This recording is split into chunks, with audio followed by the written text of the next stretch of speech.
Good afternoon, good evening, and good morning to everyone. Morning, sir. As you can see, kompleto na yung ating pang-apat na box. Ang gagawin na lang natin is yung pang-5 at pang-6. As first command ka ng line. Command line. Open mo na DS for diamond setting. As on natin to. And center intersection. Tapos command line na tayo. Command line.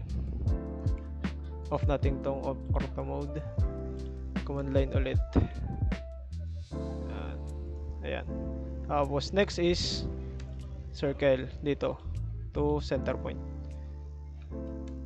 Ayan. Circle, command circle to center point. Tapos ito trim natin. Trim natin tong nasa labas. Ayan. And then next is trim.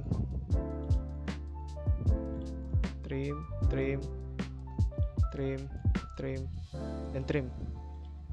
Next is offset tayo. Offset, ayan na, 0.5. 0.5 kasi 0.5 yung spacing. So multiple. Ayan, para mas mabilis. So para ma-extend natin, command tayo extend EX. Ayan, extend. Teka lang. Extend. Dito. Ayan. So next step is copy natin. Para ma-rotate. Copy. Ayan. Copy. Lagyan na natin ng tatlo para di na tayo mahirapan umaya. Next is rotate. RO. Command RO for rotate. On natin tong auto mode para hindi magalaw. Ayan.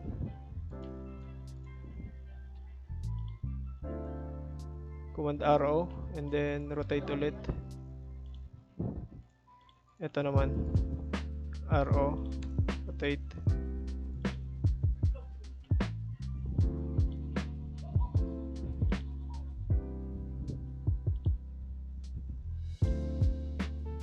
Okay. Tapos next is move na natin to. Move. Kunin natin yung midpoint. Tapos dito natin. Zoom. Tapos click. Copy natin to. Ay, move na lang natin. Para mas madali. Ayan. Ganon din dito. Move. Para mas madali. Ayan. Lapit lang natin. Ayan. Okay na yan. Next is, lalagyan natin ng color. Select natin to. Punta tayo dito sa by layer. Tapos lagyan natin ng color. At anong color naman eh. Basta malagyan lang natin ng color. By layer. Red. Escape. And then by layer ulit tayo. Escape. Tapos select natin. By layer. So, ito green. Yan. Yan, di ba? Next naman is gagawin natin yung polygon. Command tayo line. Line. Another line. Command tayo. Tapos dito, command na tayo ng polygon. Polygon, yan. Ilang sides is 6 sides. Enter natin. Inscribe. And then 0.5. Next is rotate natin. Select the object.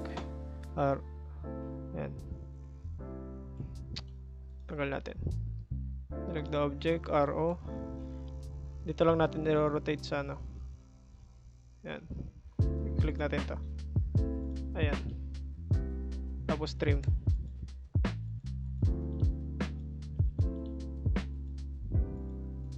Yan. So, i-copy na natin. Copy.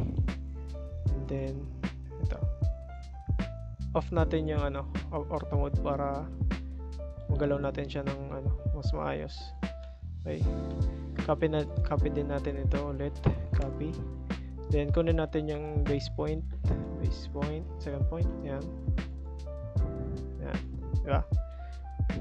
Next is kakapin na natin to lahat para mas madali, para hindi na tayo mahirapan. Lagay natin dito, copy dito, next dito, and next is dito naman.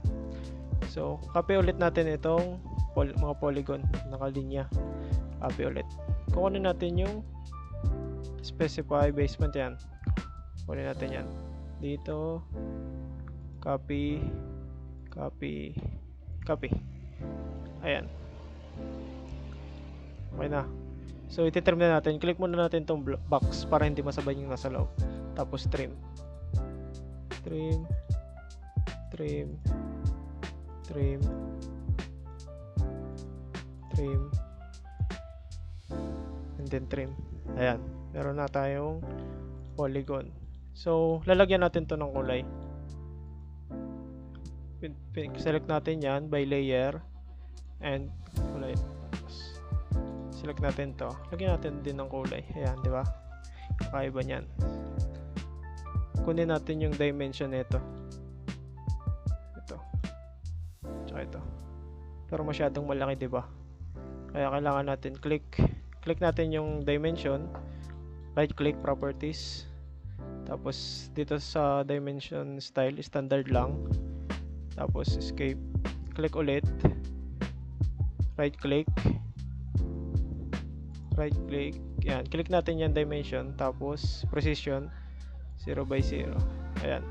So meron na po tayong complete na po natin yung activity number 2 sa 2D AutoCAD drawing. Maraming salamat po sa panonood.